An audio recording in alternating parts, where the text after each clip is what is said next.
So what if I told you one of the most interesting trends in crypto right now is actually being driven by adult entertainment?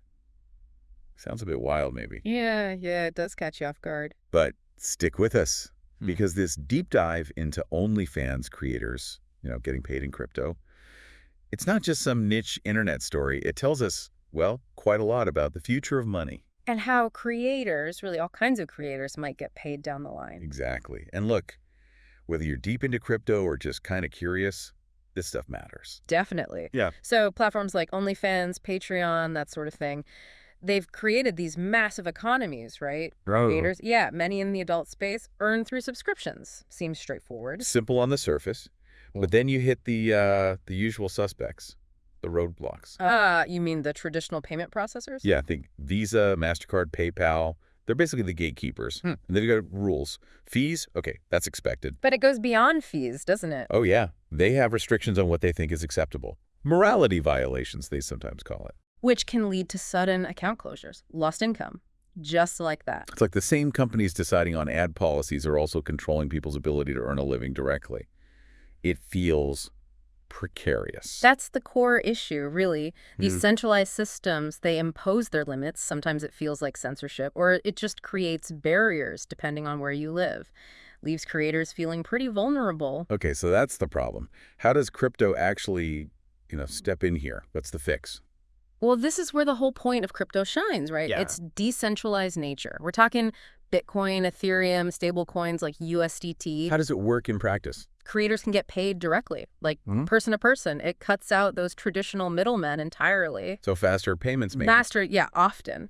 But the big thing, it's much, much harder for some central authority to just shut it down. Right. And we're actually seeing creators just, posting their wallet addresses. Exactly. Just dropping a Bitcoin or Ethereum address right in their bio. Pay me here, but it's getting more sophisticated than just that, too. Oh, how so? Well, what's really interesting now is the use of NFTs, non-fungible tokens. Okay, NFTs as membership cards. Kinda, yeah. Think of it like buying a unique digital collectible, like a token, that acts as your key. It unlocks exclusive content, but without needing a recurring subscription payment through the old channels. Ah, so it's a one-off crypto transaction, maybe? Often, yeah. Or tied to holding the NFT. And crucially, because it's crypto, it mostly sidesteps those chargeback issues that plague creators. The bank is basically removed from that equation. Completely. No intermediary holding the funds or reversing payments easily. Okay, so while this might be gaining traction in adult content, it's clearly got bigger implications. This isn't just about OnlyFans. Absolutely not. This taps into that whole movement towards financial independence for any creator. Think about things like fan tokens. Where fans can kind of invest in a creator's success. Exactly. Or even DAOs, decentralized autonomous organizations. Imagine a fan community that gets voting rights on, say, future content decisions. Interesting. And then there are these emerging decentralized platforms where the promise is, creators keep 100% of their earnings, no platform cut. And crucially, no risk of being arbitrarily kicked off. That's a huge shift in power. What about privacy? Does crypto offer anything there? That's another layer, yeah. Some creators and users might lean towards privacy-focused coins. Like Monero or Zcash. Precisely. Those make transactions much harder to trace back.